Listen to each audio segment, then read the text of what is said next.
Get ready for the dictation. Tamil இளநிலை மே 1979. 5 seconds. Start.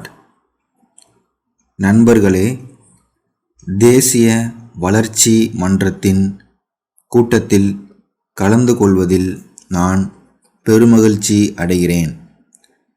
இந்த கூட்டத்திற்கு வந்துள்ள உங்கள் அனைவரையும் அன்புடன் வரவேற்கிறேன். நாட்டின் பொருளாதார வளர்ச்சிக்காக தயாரிக்கப்பட்டுள்ள 5வது ஐந்தாண்டு திட்டம் மன்றத்தின் முன் வைக்கப்பட்டுள்ளது.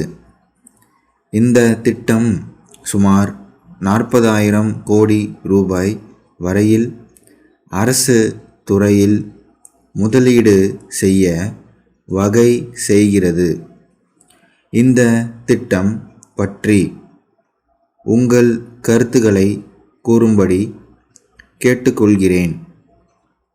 நமது பொருளாதார வளர்ச்சி ஆண்டு ஒன்றுக்கு 5 முதல் 6% வரை இருக்க வேண்டுமென்று நாம் விரும்புகிறோம். இந்த வளர்ச்சி ஏற்பட வேண்டுமானால் திட்ட முதலீடு கணிசமாக உயர்த்தப்பட வேண்டும் என்று நான் கருதுகிறேன்.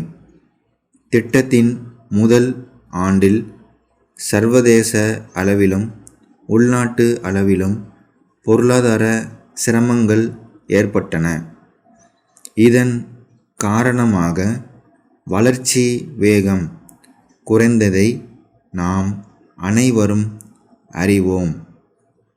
வரும் ஆண்டுகளில் இத்தகைய சிரமங்கள் ஏற்படாது என்று நம்புகிறோம்.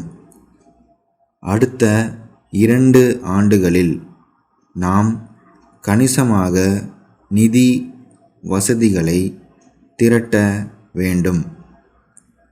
விலைவாசிகளை கட்டுப்படுத்துவதில் நாம் தொடர்ந்து விழிப்புடன் இருக்க வேண்டும். நாட்டின் சிரமங்கள் இன்னும் முடியவில்லை.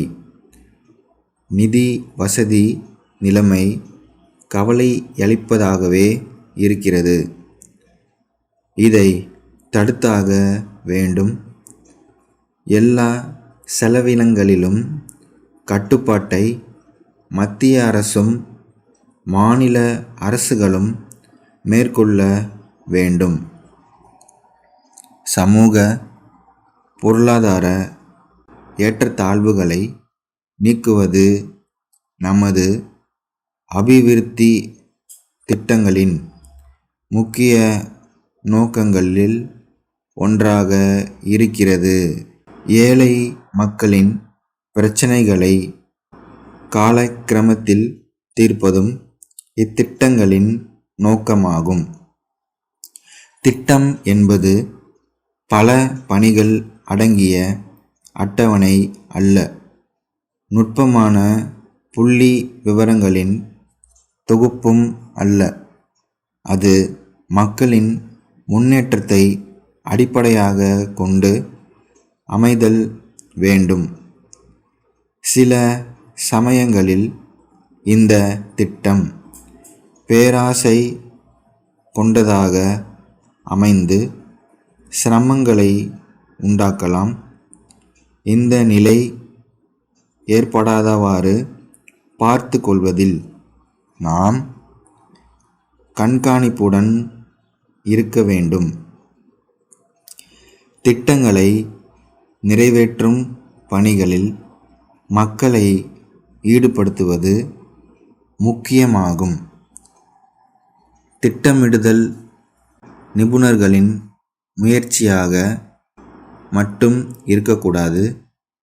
மக்களின் ஒத்துழைப்பும் ஆதரவும் இல்லாத எந்த திட்டமும் எதிர்பார்க்கும் பலனை அளிக்காது என்பதை நாம் மறந்துவிடக் கூடாது. இது குறித்தும் விவாதிக்க வேண்டும். சென்னை தொழில் பயிற்சி கழகத்தின் செயலாளரிடமிருந்து சேலம் குமரன் கூட்டமைப்பின் மேலாளருக்கு 23/10/1975 நாளிட்ட கடிதம். அன்புடையீர், தாங்கள் சென்னையில் தொடங்கவிருக்கும் புதிய தொழிற்சாலைக்கு தேவைப்படும் நிலம் பற்றி எழுதிய கடிதம் கிடைத்தது. தற்சமயம் சென்னையில் தொழிற்சாலைகளுக்கு தேவையான நிலங்கள் கிடைப்பது மிகவும் அரிதாக இருக்கிறது. சென்னையை சுற்றிலும் உள்ள எல்லா இடங்களிலும் தொழிற்சாலைகள் பெரும் அளவுக்கு பெருகிவிட்டதே இதற்கு காரணமாகும். அத்துடன் அரசாங்கமே காலியிடங்களை விலைக்கு வாங்கி அவைகளை அபிவிருத்தி செய்து அங்கு தொழிற்பேட்டைகளை உருவாக்கி வருவதும் மற்றொரு காரணம் ஆகும். கிடைக்கக்கூடிய சில இடங்களும் மிக அதிக விலைக்கு விற்கப்படுகின்றன. ஆகவே சென்னைக்கு மிக அருகிலேயே வசதியாக இடம் வேண்டுமென்றால் அதிக விலை கொடுக்க வேண்டும் என்பதை அறியவும். தங்கள் நம்பிக்கையுள்ள ஸ்டாப்.